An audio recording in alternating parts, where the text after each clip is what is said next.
Muhammad Seymour standout, Arizona signee, MLB Draft Prospect, and recently we named him our PBR Illinois Player of the Year. Blake, thanks for coming today. This is really awesome. I've been really excited for it for a long time, so I appreciate you being here. Of course, it's my pleasure, guys. So we kind of want to get into Muhammad, Illinois. What was it like growing up here, and kind of how has it kind of shaped who you are today? Just hearing from Diego and others that have come and seen you pitch. There's a lot of Muhammad fans in the stands. A lot of people here to watch, and I think a lot of that has to do with you and the guys on your team. But how has that kind of shaped who you are today, and just kind of helped who you are? Yeah, I'd say, growing up in Muhammad, it's really close-knit community, smaller town, so everybody knows everybody. I think that helped out, with my baseball journey. A lot of people in the community were invested in it, and wanted to help me out. So it was nice having that kind of support system, and all that to go with the baseball. So Blake, you talk about like the community and everything. Coming to Muhammad a lot, like this spring, there were so many people here. Like there was enough people here that they had to bring in extra bleachers behind home. Mm-hmm. Like when you were little, growing up, playing Little League, whatever, like did you come to Muhammad games and just think like, wow, I can't wait to like be that guy on the mound? I came to a few games. Growing up, I think a little bit more in our town was kind of basketball, and we had some really good basketball teams growing up, so I would look up to those guys too. I think that was kind of the big hit, but then as I got older, focused more on baseball.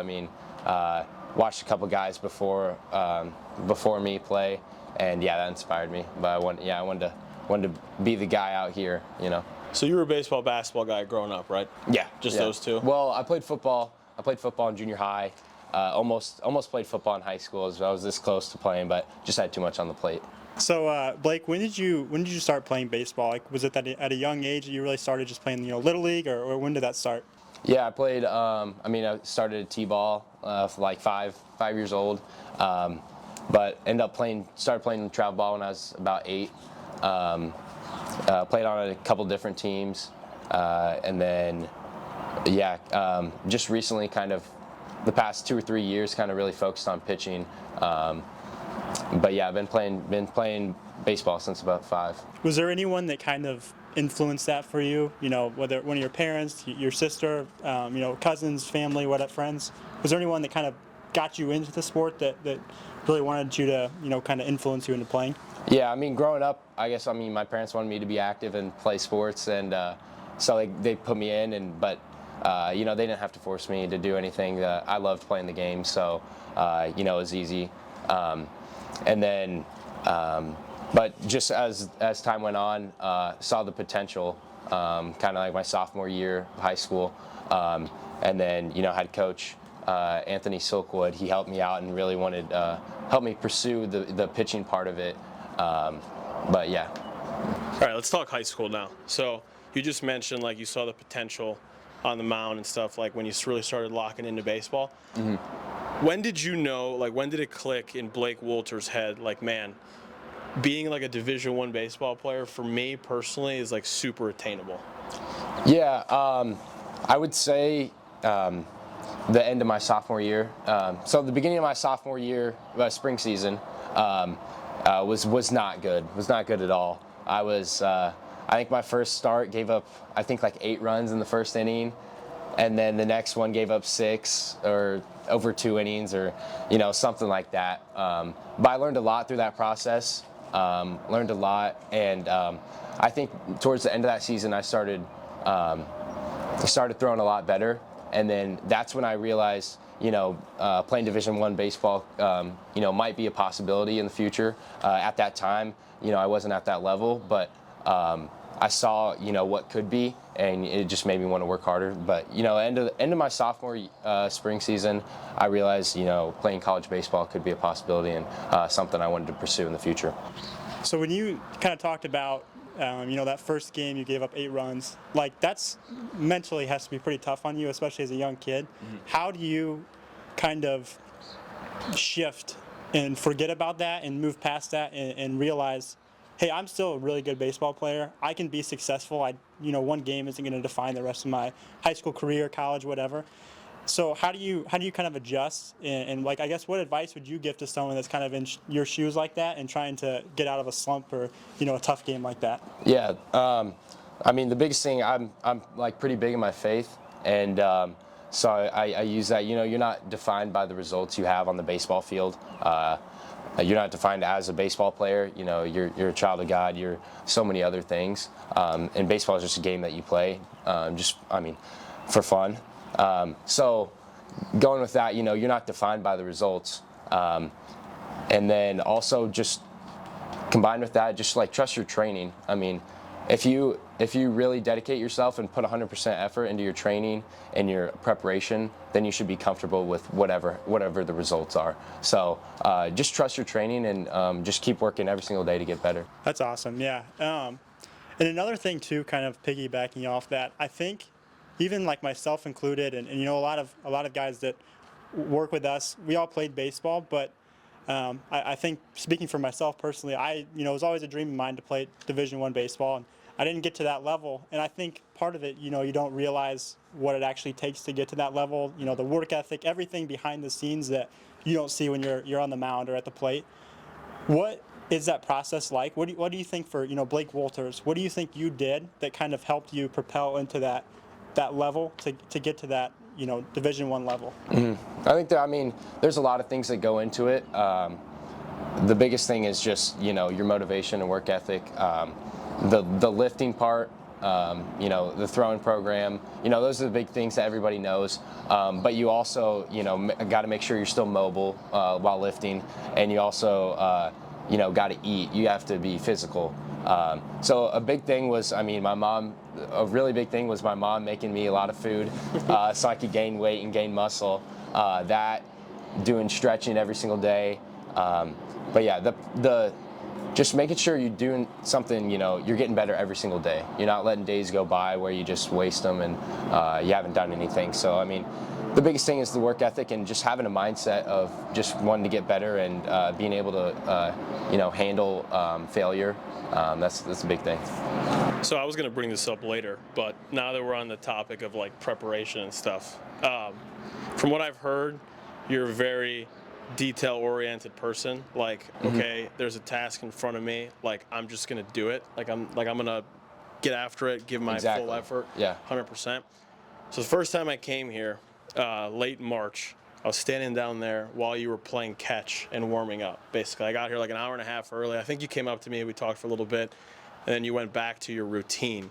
Talk about like Blake Wolters' pregame routine, because I'm sitting there watching it, and it was so, like, you could tell that there was a plan. It was so detailed. Like, you went through everything, and then you did it again the next time I saw you, and then you did it again the next time I saw you. So all planned out, all detailed. You don't have to sit here and like break it down for us, but just kind of give like the main points of what do you do before you take them out? Yeah, the biggest thing is before I get to the field, got to stop by the gas station, get an energy drink if I'm pitching. So that's the biggest thing. And then when I get to the field, I'm usually hitting in the lineup, so I'll take BP for a little bit, but try to get that done quickly. I get right into my static stretching, which takes 15 minutes. Try to loosen up the hips, all that kind of stuff. And then after that, I'll just quick jog down the fence, then get into my dynamic stretching, which is high knees, lunges, leg kicks, butt kicks, stuff like that, to get the blood flowing, and then do a couple kind of sprints at the end. And then after that, get into the band routine. It takes about 10 minutes, and then rolling out with a lacrosse ball throughout the arm and the back. And then after that, get right into my catch play, and then bullpen, and then game. But yeah, I definitely had it all planned out, and I do that. You do the same thing over and over, so it's a routine, so you know exactly what you're doing, and yeah, stuck to that throughout the whole year. So you talk about catch play, right? Obviously long toss, whatever you have to do to get loose. When I watched you play catch, you were basically hitting Carter Johnson, your catcher, in the chest every single time. It was like, and I think I actually wrote that in the first scouting report. It was like, when the kid plays catch, I mean, the catcher's glove isn't even moving. Like, talk about your process during catch. And the reason I bring that up is because, like, I'll go to a bunch of games, and, like, some guys, when they play catch, they're just kind of going through the motions. They're not, like, just actually locking in on who they're, like, throwing the ball to. Like, how important is it for you to be accurate, to have that mindset when you're playing catch and translating that to the mound when you're actually pitching? Catch play, you got to take it seriously because, like you said, some people are, out there just going through the motions. But, it's important. Not every day was, a perfect strike right to the mitt, but depends on the wind a little bit. But it's super important, start off, really short, just trying to feel kind of, I do like some twisting, stuff like that, to start getting the rotation down. But yeah, it's really important because you don't want to just take that time to just mess around. You want to be locked in and feel like you're really warmed up, where you can go 100% off the mound and feel like you have command of it. Because if you're just out there, throwing, then when you get in the game, then you feel like you didn't do enough. But yeah, before a game, I would do that. Start with like kind of rotation throws, and then make sure you really feel the lower half. I try to feel my mechanics on every pitch, on every throw of warm-ups. Really feel like the lower half pushing off, and then getting the leg block, and then doing all that. And then before game, I'd always long toss. That'd be my big long toss day, and then come in, work it in, and start throwing it on a line. And those a little bit harder because you want to feel hot, you want to feel ready to go once the game time starts. One thing that I kind of wanted to ask, so when I played, I was like big into the mental game. I read The Mental Game of Baseball, and you kind of talked about, learning or knowing how to fail, and that's an important part of playing and pitching especially.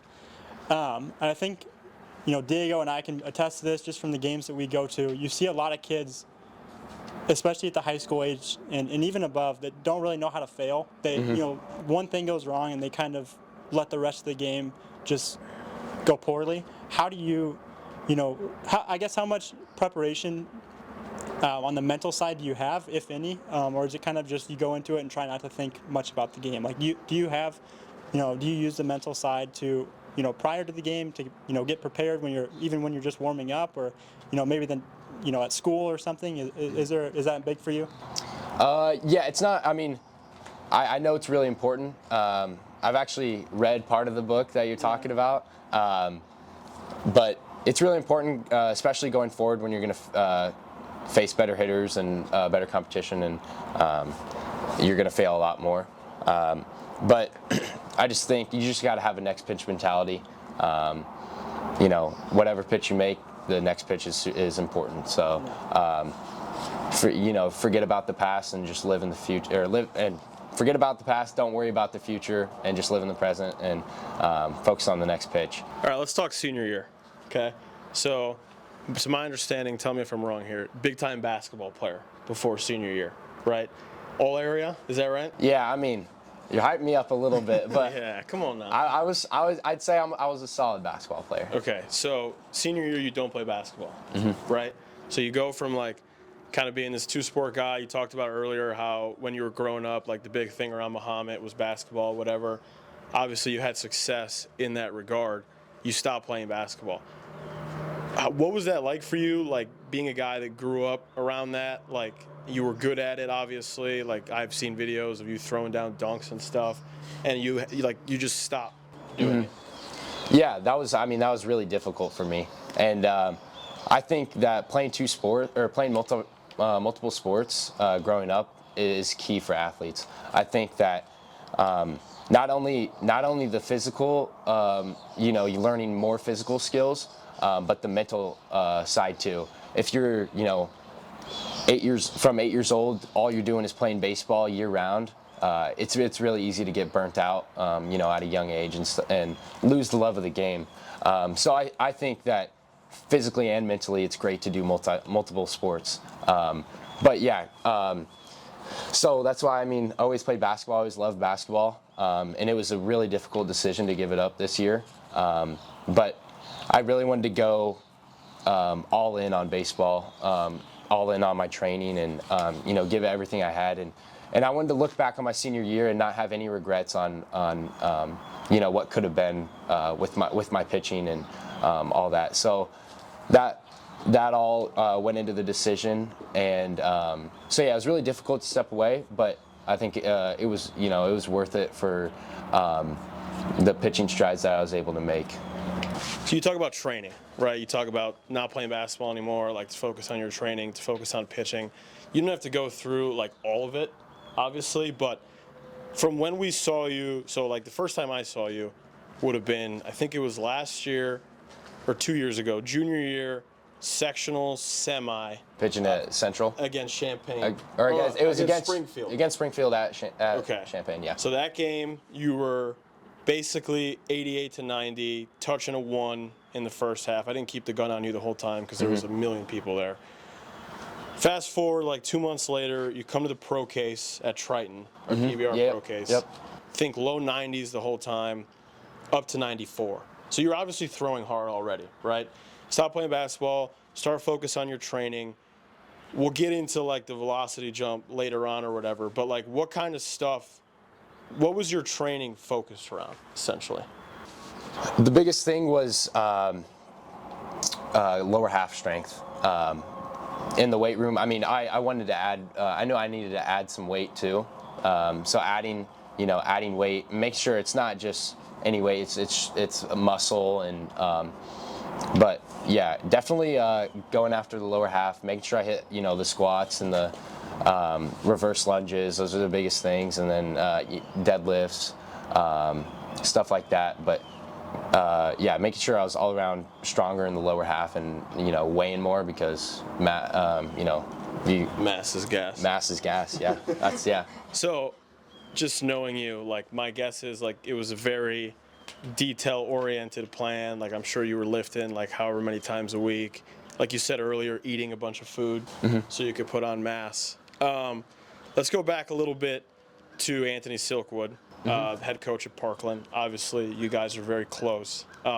He had a big role in your training. What was it like just kind of working with him, like implementing like some of the stuff that he was putting together for you? Yeah. And trusting that process, really? Yeah, he'd been at the college level before, and had done strength programs there. So set up something that was similar to what the college players are doing, and he set it all up, and he's been super helpful. Super helpful and influential, on my journey so far, and so I had no other choice than to trust him, and that's what I did, and I went after his program, with 100%, no looking back, and but yeah, he's been very influential, and he knows the ins and outs of pitching, and the strength, and all the stuff that goes into the next level. So yeah, I trusted him, and we worked together throughout the winter, and yeah, it's been great. So we'll go back here. Let's talk Super 60. Let's talk like winter before the senior year starts. So at the time, I think it was like December or January, I think we had you number 13 on our Illinois ranking, somewhere in like the 300s nationally. Obviously, we got that wrong. But like Super 60 starts to roll around, like we're starting to send out invites and stuff. We're getting closer, probably 3 weeks or so out. And now we're starting to hear, hey man, like the Walters kid, he's climbing up, like he's 95, he's 96, he's 97. We invite you to the Super 60, you come. You had only been to one PBR event before, which was the Pro Case. What was it like kind of the night before, like the Super 60? Like obviously, you'd probably thrown in front of some pro guys before. There were some pro dudes at the Pro Case. I'm sure you saw some guys wherever throughout the summer, like in the fall too. But like kind of knowing that the Super 60 is going to be all that, but amplified to like the 50th degree. What was it like for you, like mentally? Like I'm guessing you were nervous, right? Yeah, I mean, I was a little nervous, but I think that kind of helps the juices flow, and you're a little bit amped up on the mound. But I mean, the night before, I remember I think my friends were hanging out, but I was like, man, I can't. I got something important tomorrow, so I got to get a good night's rest. So I went to bed early. But yeah, on the drive up, I was kind of getting butterflies, and then I get there, and then I'm second to last, so I gotta wait for everybody to pitch, and then I'm one of the last ones. So, but it was a really cool experience, and yeah, I was definitely a little bit nervous, but I knew that trust my training and everything that I've done, that it was gonna go great, and yeah. So with the Super 60, I think the one question that I have for you is just like, how, knowing the talent that has been there before, how does it feel to know that you have like a record at that event? Like, that's, to me, that's just so cool. You're an Illinois guy, but for you personally, like, how does that feel for you? That's really cool. Going into it, somebody, Silkwood, he was joking. He was like, "Why don't you just break the record or just throw?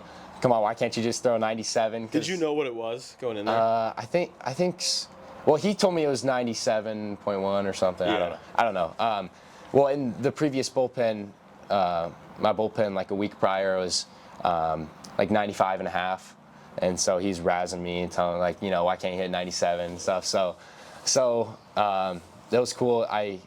Having the record is really cool. I mean, I know there's been a lot of great players that have gone through that event, and so it's cool to see.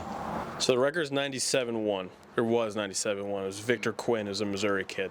You're the second to last guy to go. So obviously you're sitting there, you're waiting the whole time. I think actually you and Wolkow almost got drilled by a ball. Do you remember that? Yeah. The video? Yeah, you're taking some video, and I think somebody was getting the velo across the diamond and chucking one, and it was a little wild, and it did almost take me out.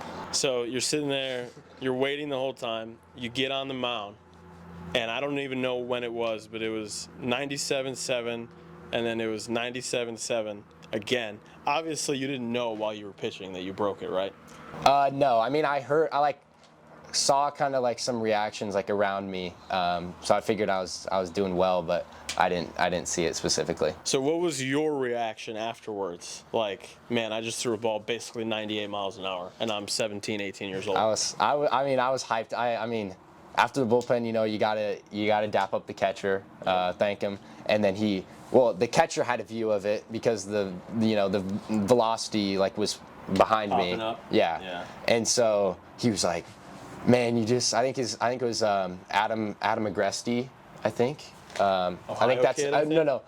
I know that's his name. I don't know if I'm pronouncing it right, but New York, I think. Okay. He's going to St. John's, I think. Anyways, he did a great job catching, and then he was like, "Man, you just like you just hit 97." It's like, and then I was taken aback. I was so hyped. I think there was also in that facility there was some little kids volleyball going on. There's always volleyball going on. Yeah, there was some little kids volleyball going on, and I'm going back to my bag, and I was just like screaming, and then all the parents start looking at me from the volleyball, and I was just so excited, and I think it was really a testament of my hard work, and I was also really thankful to you, Diego and Drew, for letting me pitch at the Super 60. So I was really thankful, and just it was a great moment. You went 88-91, like whatever, 9 months later, to 90-94, to I'm hearing in the winter 95-96, to getting up to 97. Like, it's like this crazy arrow up trajectory, basically, from this kid that basically nobody's ever heard of. Mm-hmm. You go from small town Muhammad kid to like the most famous player in Illinois. Like, people from Chicago were asking me, like, who's this Walters kid? People down in St. Louis are asking me, like the GBA guys who obviously knew you, mm-hmm. but they're like, man, Walters 97-7, whatever. Like, what's it like? And we'll get into this from like the high school season, but what's it like to basically be blowing up all over social media within a matter of like 24 hours? It was cool. It was a lot. It was a lot to handle with. But I just think that journey is like really cool. It's not typical. of what you see now, of guys going out and showcasing really early and going on all the circuit and stuff. I think it was really cool, how I stuck to my training and I trusted, the process. I wasn't always, the guy that's, at the top, throwing that hard. I was smaller. Weighed 160 my sophomore year to 190 to 215, and so I think, just the dedication and stuff that I've put in, it was awesome to see the results, and I just hope other people can see that and be motivated that if they're the smaller kid, to keep working hard, and a lot of things are possible when you set your mind to it and give it everything you got. So, all right, let's talk final year, Muhammad. You guys, I think it was 30-5. Finished the year 30-5. Might have been 32. 31. That might have been the end of the regular season. I'm not sure. I think somewhere in the 30s. It might be 31-6. Might be our final. You guys broke the school record, right, in wins. Yeah. You win the regional championship. Mm-hmm. Obviously, there's a ton of buzz here in the town of Muhammad. Just coming here a couple times myself. Every time that you took the mound, you were pitching in front of probably 1,000 people, and 30 of them had radar guns sitting behind home plate. What's it like for you? And I don't even know if pressure is the right word, but just kind of knowing that whenever you do something, all eyes are going to be on you. Yeah, it's a blessing and a curse. But I like it because you can set an example of how you can act and be a good role model. But yeah, I was really excited for the season, and it was really cool to see the whole community come together and support the baseball team. I was a little nervous, first couple starts, but you get used to it. It's just, it's the same thing. You're still pitching 60 feet 6 inches, and it's still a game, still baseball, and so you get used to it, and you're just out there having fun. I think, and before you got here, Diego and I were talking about this. So I saw you. I think it was Champaign. You did a interview with one of the Champaign News. Yeah. And basically in the interview, you just said, "I just want to win a state championship with my friends." Mm-hmm. And you might not have won state, but you guys went and won a regional. And just how do you, that was so cool to me that you brought up the fact that you just wanted to go to state, go as far as you can with your team. After this winter, you blew up, and you could have made this season probably more about you, but you really cared about, hey, let's win this as a team. It's about my friends, my teammates that I've been doing this with forever. How do you kind of go about that? And I just thought that was cool. Yeah, I appreciate that. It's the last time I was going to be able to play with the guys I've been playing with, since I was 8 years old. So, I just wanted to have fun. I just wanted to enjoy it. I know with this senior year, there's a lot of things that were going on with it. And I tried to make it, baseball's a team game. It's not one guy. So, I tried to, put the team first, and I wanted it to be about the team. There's some media and, stuff that, tried to, I guess, make it more about me, and I didn't like that as much. I wanted it to be about the team. But yeah, I knew it was the last time I was going to be able to play with them, so I wanted to, it wanted to be special, and the goal was to win a state championship. We were a little bit far from that, but it is what it is. It happens. It's baseball. I wish I would have been able to, pitch against Detmers in the regional and in the sectional championship. That would have been really cool. That was something that I really wanted to do this season, but it happens. It's baseball. So I think you talk about you guys not falling short of whatever. Even though you guys didn't reach the ultimate goal, which was to win a state title, which is what everybody wants to win, I think that the impact that you guys had on this town this year, man, every time I was here, there were so many little kids that were just running around, mm-hmm. Just standing on the side of the fence watching you pitch, guys down here. There was a scout that was here one time that brought his kid with him, and you were like 95, 96, 97, and this 4-year-old kid was just blown away by how hard a high school kid was throwing. So kind of going off what Gav said, I just think it was cool, man, like to see the whole town rally around you guys. And even though, like, obviously I'm sure you guys are disappointed that you and your buddies and Coach DiFilippo and everybody, like, you guys didn't reach where you wanted to go, the impact that you guys left was probably going to be felt for a while. Yeah, I hope so. I hope we made an impact. I know we had some nights where, it was a certain, team like Muhammad, like the Muhammad Diamond Dogs or Muhammad Baseball Club nights. So it was cool to see, all the little kids come and all have the baseball hats and cheering us on. That was really cool to see. And yeah, like I said, hopefully we made an impact and I was able to, show them what's possible. All right, so the last thing I kind of wanted to touch on, just because, this is the first time we've met, but hearing from Diego and other people, your support system is obviously really, really important to you and your family.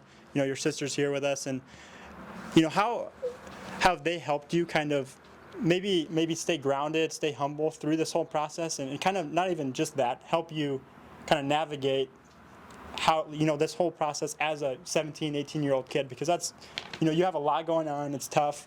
How has your family and your friends, whoever, helped you kind of navigate through all this? Yeah, they've been really influential. They've helped out a ton. Just being able to, talk about anything with them has really helped. Sometimes, at the house, we talk about baseball too much, and I don't love to talk about it, 24/7. It's nice to be able to talk about other things and kind of take your mind off of stuff a little bit. But yeah, they've been really helpful, and I've been blessed with a great family and great parents and a great sister, and they're really good. Our senior class was really tight knit, I think, compared to some of the other classes that I've been through Muhammad, and just my friends and my friend group have been great, and I can talk. Being able to not just like joke around with your friends, but also being able to have like deep conversations. I think that's really important and helped me out a lot. So, let's talk about Player of the Year, right? You're the PBR Illinois Player of the Year, first guy. Owen Murphy's won it the last 2 years, so you're kind of breaking that streak because he's not in high school anymore. Yeah, but he's a stud. He's a stud. Big year, big year. See if I can rattle some of these off the top of my head. 106 punchies. Yeah. 40-something innings, 13 hits allowed, 9 homers, 3 no-hitters, back-to-back conference champions, to win the conference title, no-hitter against Mount Zion, I think 13 strikeouts that day. I think you stole like 20-something bases too. Like, it was a really good year, man. There's a kid down south, Dominic Vagley. Oh yeah. At Columbia, that any other year, like, he takes home the Player of the Year hands down. But you just had a better year.